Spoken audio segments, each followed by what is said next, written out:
Welcome to the Marriage Counselor's Corner. Right this way. Your therapist will see you shortly. In the meantime, sit back, kick your feet up on the couch, and get ready to focus on adding very valuable tools to your marriage toolkit. And now your host and marriage counselor, David Taylor. What up, guys? My name is David Taylor, and I am your host. Welcome to another brand new information-packed episode of the Marriage Counselor's Corner podcast. And if you are new to this place or you've only came once or twice, well, let me remind you that this podcast is where you're going to get credible and tangible marriage-related information from a licensed mental health counselor. Now, over my past almost 2 decades of clinical experience, I have discovered some things that work to make your marriage healthy. And so I want you to see these episodes as a masterclass in marriage, where I take a psychological and practical approach to marriage education and enrichment. Now, guys, this is episode number 25, and you're in for a treat today. This is going to be a very interesting episode. As a matter of fact, in today's episode number 25, I will be discussing a topic that most likely you have probably heard me mention in passing in previous episodes, but you have probably never heard me speak in depth about this information. So today, I will be discussing the differences between why men marry and why women marry. Now, this may appear to be a controversial topic, but I promise you, you're going to want to strap in because I come in peace. But I'm going to be providing a lot of information. So yeah, let's just go ahead and let's talk about this for a little bit, because I'm going to be breaking down what your husband was expecting to get from you when he married you, and or what your wife, sir, has been longing to receive from you when she accepted your hand in marriage. And do me a favor, guys, and everybody, actually, please do not gloss over this episode, for this information is at the fundamental core of many of the marital dysfunctions and strifes and conflicts that I see during my work with couples. And you guys know I'm licensed as a mental health counselor. I have my own private practice. I work with people literally about 6, sometimes 7 days a week. And I see this issue come up a lot. So I've just been archiving notes, researching, studying this stuff, and I am finally ready to share this with you guys. And actually, I'll go a step further to say that this is at the core of many of the marital issues that I see. But also, as a result, this is one of the most vital pieces of information that I like to share when I'm working with premarital counseling. So when a couple comes in and they're doing premarital couples counseling with me, this is one of the areas I start at, right? And this is so important that I share this with them at the beginning as they are embarking and preparing themselves to be married. So this is important.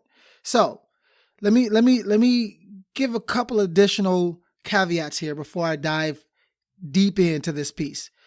Number one, if you are a wife and you are listening to this episode, this information will be extremely beneficial for you, because this will help you to do 2 things, or I guess I'll say it this way. This will help you on 2 different levels. First, this information will help you to better understand your motives and why certain things impact you inside of your marriage. This will also, secondly, help you to understand the major motivating factors of your husband. If you know what motivates him, you can show up inside of your marriage in a more efficient and strategic manner. Now, brothers, husbands, fellas, this information will be especially useful for you because it will help you to cover your wife in a more efficient, responsible, and nurturing manner. Yes, efficiency, responsible, and nurturing. These are key elements of being a husband. So I want you to think about that. This will also help you to control the ego dragon that all of us dudes got. We all got an ego dragon. This information will help you to manage that much more efficiently. But I'll talk about that more in a bit. So now that I have set the table, I'm hungry. I know y'all hungry. So when I feed, I am full. So let's eat. Some of y'all ain't even get that. I was quoting somebody from the Bible. But anyway, let's start with why men marry, because this is some information that I really want you guys to not gloss over. So wives, I need y'all attention. Come to the front of the classroom, get your pen and pad out, take notes, because this is going to be information that will be life-changing if you apply it. So let me start with why men marry, and I'm speaking specifically to the wives, but husbands, I still need your attention so that you can understand this as well from a more self-awareness position. Now, let me start with this. Men marry for two main reasons. Now, these two reasons exemplify everything that he is, everything that he does, and all that he desires in life. Yes, I know it's deep. These two reasons make up his why. So when you ask a guy, why are you getting married? He may not be able to verbalize this information, but this information is his why. And I've been doing my research. So just walk with me. Now, first, the husband marries for the validation of his masculinity. And secondly, the husband marries to feel significant. Now, before I go a step further, hear me out, please, wives. These are not good or bad reasons. They just are. So please do not ascribe a value judgment for his why. This is merely how he is wired. So wives, hear me clearly. He did not marry you for the same reasons that you married him. That means that he will not be motivated by and organically interested in loving you in the same manner that you would like to be loved, and with the same energy that you would like to be loved, and for the same purpose and reasons that you would like to be loved. So hear me. This is important stuff, okay?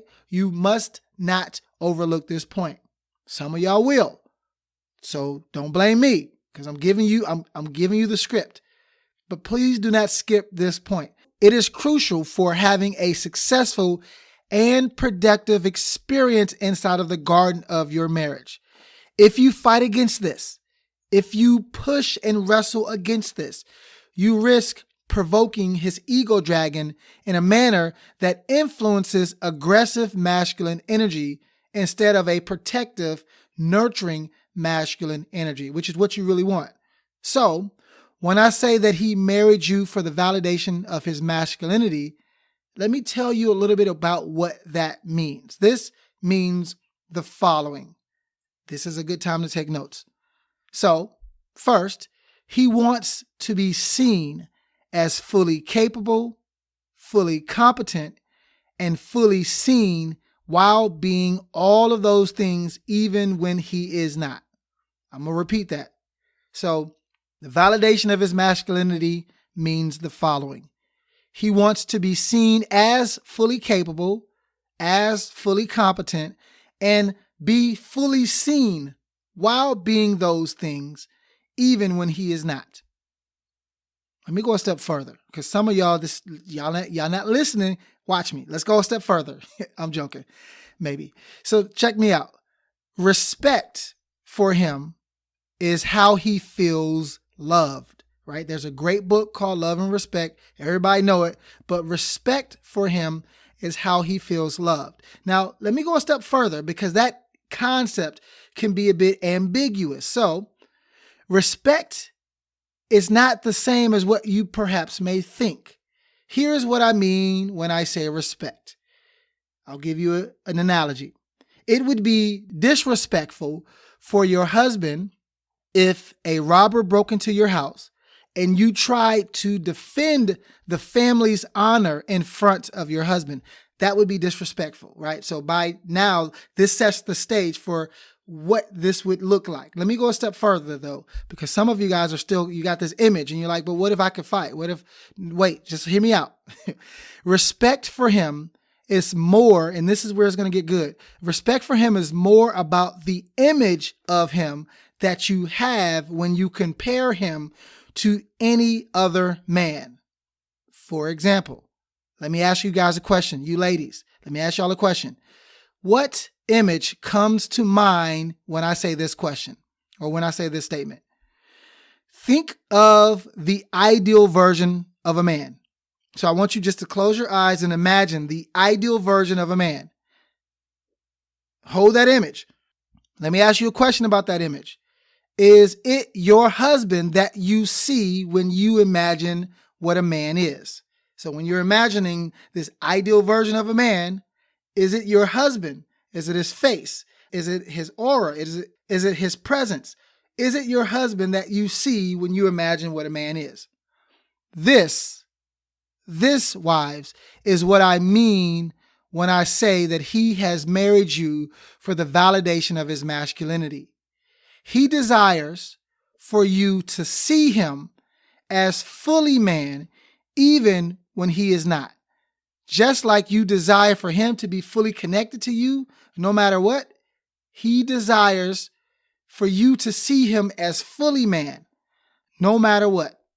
So that image that you have of him when you think of what a man is, my guess is maybe it has some sprinkles of him in it, and maybe it has a lot of him not. But my guess is your husband carries around the weight of whatever that image is that you have in your mind of what a man is. And if he's not in that image, my guess is that he's carrying the weight of the discrepancy between what you desire and what you see. He carries the weight of that. And that's what the validation of his masculinity looks like. Does he fit the mold? Does he check all the boxes? Is he fully capable? Remember, how you see him is how you will relate to him. How you see him is how you will love him. How you see him is how you will ultimately validate him. And he knows this. And this energy, this validation, this energy of validation is what causes him, if he is a man and not solely a male, there's a difference between male and man. There's a difference. So I'm speaking based off of if he is a man and not a male. So this validation is what causes him to show up to the best of his ability. Think of it like this, and I'll use an example from my life. So my daughter, y'all know Zaya, she's 6 years old. Bless her little baby heart, right? My daughter expects for me to provide for her no matter what. She's never said that, but there's just this invisible pressure, this invisible expectation that daddy has it all. As a matter of fact, she literally thinks that I am made of money, right? Like if she wants something, she expects that it's just going to invisibly show up, right? Whatever she wants, she tends to somehow get. And for her, because like I said, she's 6, this comes with very minimal effort from her. She ain't got a job. She barely got chores, right? And even the stuff that she does, she's still learning. So she's not paid for her performance right now, right? But guess what? Her perception of me as her provider validates my position as her provider. I hope that makes sense. Her perception of me, the image that she thinks of when she thinks of a father who provides, that image, right? That image, her perception of me as that provider validates my position as a provider, which in turns challenges me to always show up as her provider. Her perception of me forces me to operate, to function, and to show up at my highest possible level. See, this is what validating your husband's masculinity should do for him. If he is a man, he will respond naturally to that energy, just like a magnet naturally responds to metal. it will draw him to become his highest self naturally. It just will draw it out of him. See, I hope you guys, you wives, are getting this, because I'm giving you guys the cheat code here to maximizing your husband's potential. And some of you guys may be missing this, so I want you to hear this. So again, your validation of him, of his masculinity, it's not about swaddling. It's not about emasculating. It's not about enabling. That's what you would do for a male. I'm talking about for a man. When you validate his masculinity, it pushes him higher, right? That's like if Zaya lost something, or if Mandy comes in here and she like, hey, babe, I need you to come in here for a minute. And there's a bug.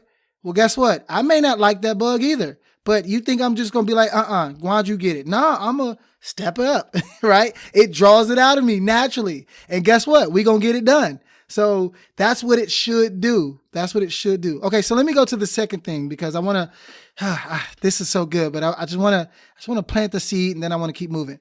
So remember, he's married to you for the validation of his masculinity, but he's also married to you to feel significant. See, the position of a husband, and I say this to husbands all the time, the position of a husband is the highest and most important position that a man will ever have, bar none. I don't care if he's the president. I don't care if he's the executive or CEO or executive director. It doesn't matter. The position of a husband and then the position of a father are two of the highest offices that he will ever have in life, ever. And if he maximizes this position correctly, he will be a very significant man. See, there's a reason why husbands tend to appear more attractive than single men, right? You can hear the story. As soon as that ring on finger, it's almost like this aura just emanates from the husband. And it's like people are attracted to that. People are just attracted. They just see value there. There's a reason why husbands seem to have more social credibility than single men. Again, there's just this husband aura. They seem to be more trustworthy. Again, I'm talking about men, not males. There's a lot of males that are married and they're doing boy things. I'm not talking about them, okay? This ain't about them. This is about the men, right? All the men, okay? So there's a reason, though, why they have more social credibility than single men. And it's because inherent within the position of a husband is the principle of significance. It comes naturally with being a husband. There's significance that comes with that title. See, men desire to feel important and impactful. Men desire to be meaningful. So if you remember the episode where I discussed the 5 P's to masculinity, the highest P of those 5 P's is purpose. See, having a purpose makes us men feel significant. Likewise, if a man is feeling insignificant, it is probably because he lacks purpose. Again, go back to the example of the robber breaking into the house, right? Let's say that you stepped in front of your husband to defend your family instead of your husband stepping up to defend the family. He will definitely feel insignificant, not useful, and not purposeful. As a matter of fact, that will cause him to feel emasculated, right? Because he knows that women prefer bigger, faster, stronger. So if you stepping in front of him to fight somebody that's robbing the house, that strips him of his masculinity and of his significance, right? So it's a double whammy. This is why men often have a higher drive to compete and to win, right? This is why men are more competitive, right? Listen, you come to my house on Thanksgiving. Come on. And you will see a bunch of competitive guys. Now it's healthy stuff, right? We ain't out here fighting and stuff like that, but you will see that, okay, the guys are out here talking trash, playing cornhole, playing whatever game we bring, and the women are in there talking about something. I don't know what they're talking about, but they're talking about something. But we competing, right? This is how we do it. This is what we do. And winning, because we're driven to win, winning validates the male's sense of significance. It communicates to him that he is useful, that he is needed, that he is good, he is competent, he is important, and ultimately capable of leading the family. Listen, let me give you guys another sneak peek behind the veil. Let me tell you what motivates me the most. See, a lot of people don't know this, but listen, if my wife ever watches me play a game, and it doesn't matter what game it is, it could be Connect Four, it could be tic-tac-toe, we could be racing, I don't care. Whatever we gonna do, if she is watching me, if I get a glimpse out the corner of my peripheral that Mandy's eyes are on me, if you want to see me win, make sure she's watching me play. I'm telling you, I promise you. If you want to see me win, I may fumble at first because get a little nervous, and then it's like, she watching. Now I got to show up. Now I got to show out, right? She brings the best out of me. But guess what? That's her job. She is supposed to do that. Now, real quick, I don't like to do this a lot, but a word for the skeptics out there. Significance is not about validating his ego. I already made the differentiation that I'm not talking about a male. I'm talking about a man. It's different, right? So significance is not about validating his ego. Actually, it's the opposite. See, significance is about balancing his ego. It's about balancing his ego, not validating his ego. See, being responsible for managing my family as a husband and as a father, that is a humbling experience for me. It forces me to lead with care, with intentionality, and purposeful sacrifice, right? That's what I do. It's part of what I do as a father and as a husband. I cannot move to the sound of my own beat. I must synchronize with theirs meaning my wife and my daughter. So I'm not, if Mandy is helping to balance out my ego by allowing me to feel significant, guess what? My return on that investment is I can't move at the sound of my own beat no more. I'm moving at the sound of the family's beat. We're synchronized together. And now I'm responsible for leading based off of that sound, not based off of what sound I'm hearing, but based off of the sound that we're creating together. It's a whole nother level. So, oh man. Okay, so this is just the tip of the iceberg with this subject today, but when it comes to why men marry. But okay, I want to just stir the pot. I don't have time to go even deeper, even though I would like to. But just don't worry. I'll have more time when we do our Mastering Marriage virtual workshops. I'll definitely spend time, especially with the fellas, but also with the wives, discussing this at a deeper pace. Okay, but for now, allow me to spend some time, because I want to shift. So allow me to spend some time discussing with the husbands why your wife married you. So fellas, husbands, I want you to get your pen and pad. Wives, you can now go back to your seats. And I want the husbands to come to the front of the class because I want to talk to you guys about some stuff. And I need you guys to be fully engaged because this information, if you can apply it, it's a game changer. So hear me out. Let me start by saying this. Remember, women marry for completely different reasons than us men. It behooves us then to become intimately aware of her why so that we can better understand her actions, her emotions, and ultimately how to love her more efficiently. This is all about maximizing efficiency now. So you need to be able to love her more efficiently. Hear me clearly, fellas. She is not you. Instead, she is a very complex, very four-dimensional creature.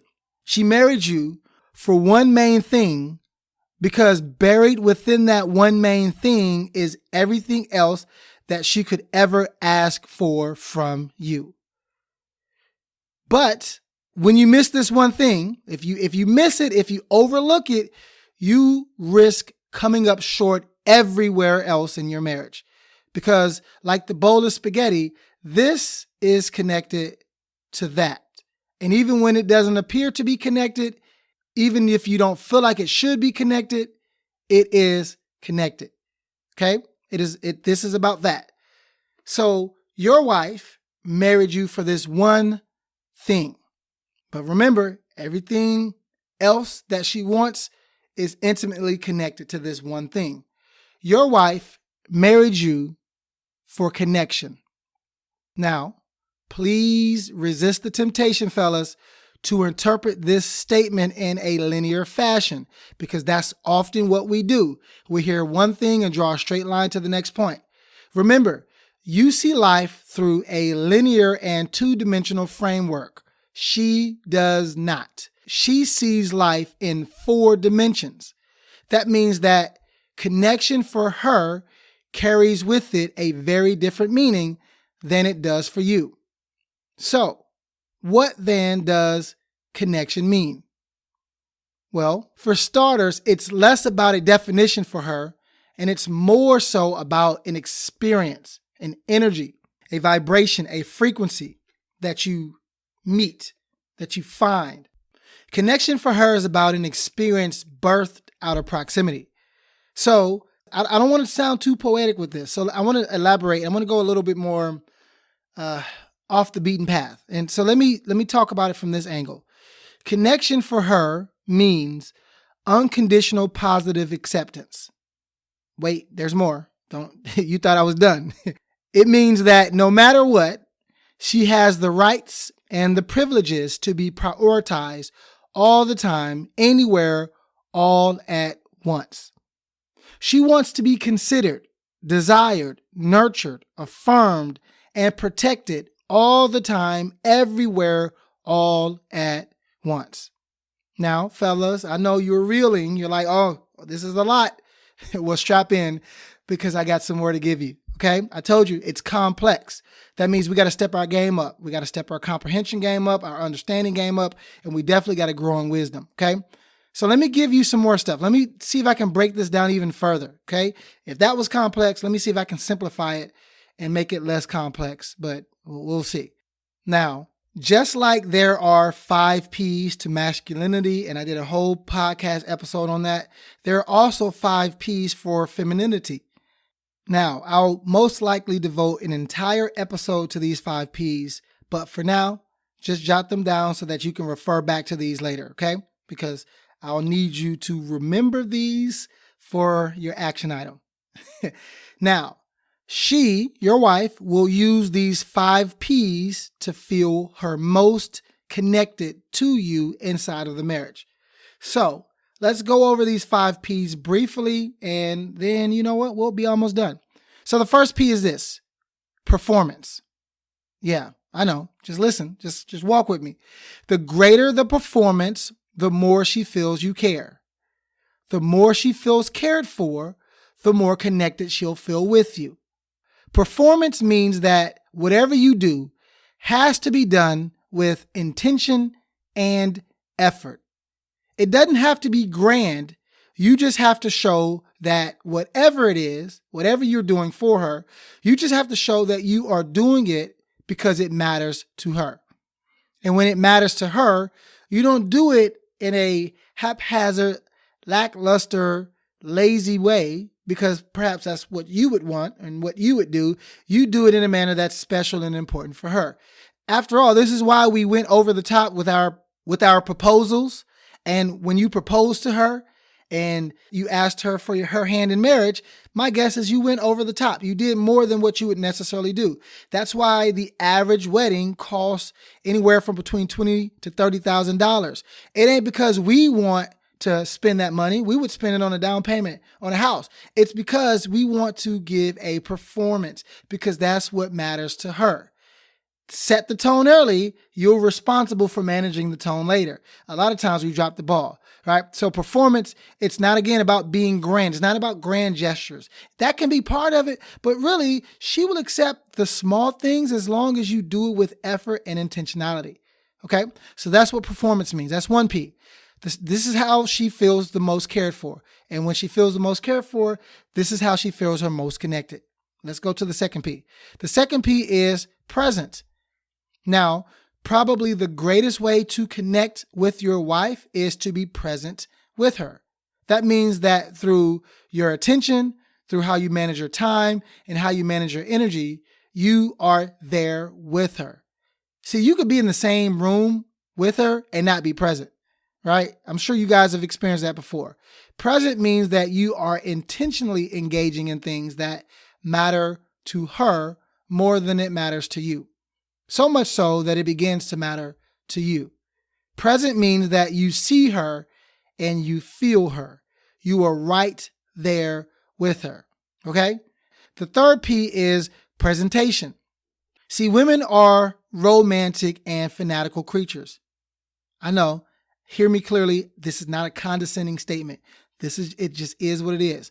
They are feelers, and by nature, they are great at creating emotion-driven narratives about almost any experience that they will have, right? So because they can create these very creative, very colorful, emotion-driven experiences, romance and fantasy feeds that, right? Because that's inside of their imagination. So if being present means dealing in reality, presentation means feeding the fantasy. Now listen, I don't like this one just as much as you guys don't, fellas. Okay, I understand, but it's true. Think about it. This is why 50 Shades of Grey was one of the best-selling book series of all times. It's because it was something about the storyline that fed the fantasy, right? It was about presentation. And again, it's not just, hear me clearly, I'm not talking about girls or females. I'm talking about women. It's different. This is not just sex-based, okay? I'm not just talking about feeding the sexual fantasy. Y'all can do that. Y'all can watch pornography to do that. I'm not talking about that, okay? I'm talking about something richer, something deeper. It's about presentation, because presentation shows that you care. Presentation shows that you see. Presentation shows that you are a giver, okay? So again, this is about feeding the fantasy, but not in a manner that seems condescending. It's not about just she lives in La La Land and you have to pull her back. I'm not talking about that. That's for females. I'm talking about a woman here. Okay? This is different. This is about feeding the imagination. Women are creative creatures. They create. Their bodies are designed to create. So their minds and their bodies are one. They are creative creatures. And so whatever you give her, she incubates. If you give her a bunch of stress, if you give her a bunch of worry or a bunch of anxiety, she incubates. But if you also give her this idea that I am so connected to you, I care, I'm present, I'm here, guess what? She's going to multiply that, and it's going to come out in creative confidence. It's going to come out in creative security. Okay, I could talk about that more, but let me keep going. The fourth P is prioritized. See, this one should go without needing much explanation. Your wife will need to feel prioritized. It's not a want. It's a need. It's a need. See, what matters to her has to come first. I know. That sounds a little awkward to say, but what matters to her has to come first. Again, I'm not talking about a female. I'm talking about a woman. That's different. See, women, they're nurturing. They're not selfish. They're selfless. And they tend to put the needs of the pack before themselves, right? This is why what matters for her, the things that matter to her must come first, because she's already driven to put other people first. She's the mama bear. She's going to put the kids first. She's going to put her energy and all the things she wants on the back burner. So as a husband, what matters to her must come first. Trust me though. Trust me when I say this. She submits easier when she feels that you are serving her based on what is important to her and not just what is important to you. Okay? So she will submit to you because she's wired to do that anyway as a woman, but she needs to feel that she's submitting to someone who's also submitting to her, who's also willing to put her needs and her desires first. Okay? Hear me clearly. I can go deeper, but prioritize produces connection. Trust me. Lastly, but not certainly least, this last P is the same for us men. It's the P of protection. See, she will need to feel that she is her safest with you. She will need to feel that you can protect her based on what she needs, not just based on what is comfortable for you. See, she doesn't want to lead. As a woman, she does not want to lead. She wants to be nurtured through your ability to emotionally, physically, spiritually, and financially protect her. That's what she wants. Fellas, listen, trust me. I'm giving you guys the cheat code for how to show up as a husband in a manner that gets your wife to be the wife that you have always desired and dreamed for. She will submit to you if you are highly capable of connecting with her using these 5 Ps. She will be putty. Wives, cover your ears for this next statement because this is for the husband. Okay. She will be putty in your hands, and she will want to be putty in your hands. She will be okay falling into your arms and trusting that you got her. Why? Because if you can show up in this capacity, she will be connected to you so much so that she'll be loyal, so much so that she won't fight you to feel loved. See, you don't have an unruly wife. You have a wife that feels disconnected, and she's fighting to feel connected. And in that fighting, it produces tension and conflict. And it's not all on her. It's on you too, sir. So when you connect to your wife in this manner, she don't have to fight you to feel loved. She don't have to fight to feel prioritized. She don't have to fight to feel protected because she knows that, oh, my boo got it. Oh yeah, he got it. He cool. He Gucci, right? So when she feels connected, she will go to the gates of hell and back to ensure that you and the family is successful. Because remember, her natural default is to put the family in front of her. So she will go to the gates of hell to make sure that the family is successful if she feels connected to you. Trust me, fellas, if you can hone in on this one concept, she will become your marriage's greatest asset and your greatest ally. And she will do it gladly with a hop, a skip, and a jump. Trust me, I'm telling you, this is all she wants. Now, I know I'm making it seem like it's some simple thing. I already told y'all it's complex, and I broke it down to 5 Ps. So I want you guys to study this because if you can perfect this, I'm telling you, it's a game changer. Okay, so here's what I'll do because I'm getting closer to the time that I want to stick to. Man, I could spend so much more time discussing the difference between why men marry and why women marry. But guess what? You're going to have to attend our Mastering Marriage workshops, our virtual workshops, when the time is right, when we start hosting them, so that you can get more of this information. And we're going to go deeper. We're going to deep dive. And we're going to spend time just with the husbands and spend time just with the wives. But that's going to come later. For now, you're going to have to deal with this information, okay?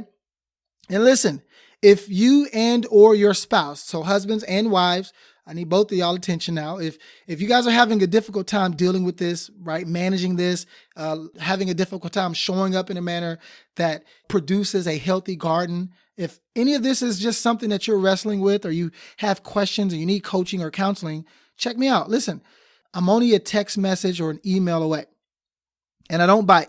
So reach out to me.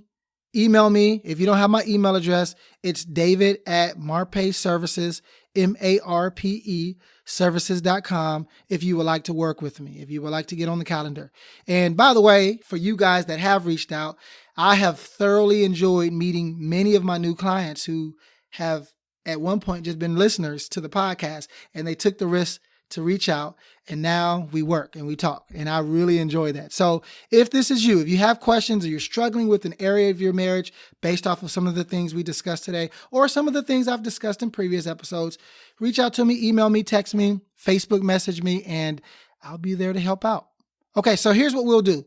Let's wrap up here, and let me give you an action item. Man, I just feel like there's so much more I can give you about this subject, but I'm already close to 40 minutes. So here's what I want you to do. If you are a husband, I want you to go back and review the 5 Ps that I mentioned for femininity. And I want you to make note of the areas of these 5 Ps that you struggle in the most. And if you're feeling froggy, I want you to create a plan of how you can improve in these areas. And again, if you need help with that, just reach out to me. Even if you just got questions, just reach out to me and I can help you out. And for the wives, I want you to answer these 2 questions. Number 1, how do I validate my husband's masculinity? I want you to answer that question. Be honest, be fair, okay? And question number 2, do I contribute to my husband feeling significant inside of this marriage, or would he say that I cause him to feel more insignificant inside of this marriage? That's question number 2. And I want you to be honest with your questions. I want you to be honest when you answer these questions. And again, if you have questions about these questions about how to position yourself better as a wife or as a husband, reach out to me and I can be there to help out. So here's what we'll do. We'll wrap up here. And as always, y'all, it is my desire that both you and your spouse use this information to take your marriage to the next level. But remember, you get out of your marriage what you put into your marriage, not what you want from your marriage. So get to work putting in the work.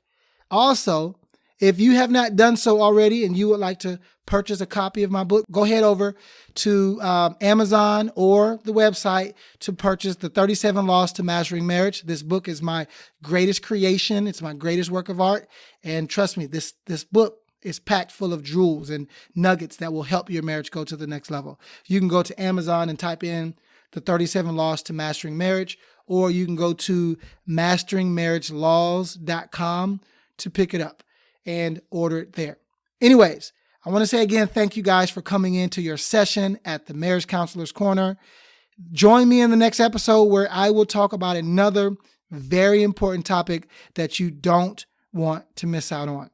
Lastly, please don't forget to subscribe to this podcast. Please, Android users, where are you guys at? I'm looking at my metrics and 85% of my listeners are iPhone users. It seems like, unless Android users are listening to y'all cousins' iPhones or something, 85%, and I'm getting thousands and thousands and thousands and thousands of downloads, but the majority of them seem to be iPhone users. Where are y'all Android users at? Okay, show up, please, and subscribe wherever you can find this podcast. You can go to iTunes, Spotify, anywhere that you can download and subscribe to a podcast, you'll find it there. And also, please feel free to subscribe and then leave me an honest rating and a review. Okay, there's a reason why I haven't read one lately. It's because I ain't gotten no new reviews since June. Okay, somebody stop this episode and go leave me a new review. Okay, anyway, that way more people can have access to these episodes. Okay, so I appreciate you guys for doing that. And listen, thank y'all. I appreciate those that show up every other week to get this information. I really appreciate that. And the assistance, the support, it goes a long way. So anyway, I want to wrap up here because if I keep talking, I'll continue. And I want to say this. Thank you again for showing up. Go out there, be smart, be intentional, and I will talk to you guys soon. All right. Deuces. Thanks for stopping by for your seat on the couch at the Marriage Counselor's Corner.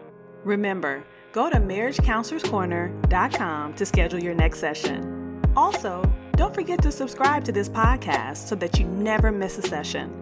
We look forward to having you back on the couch soon. Bye-bye now.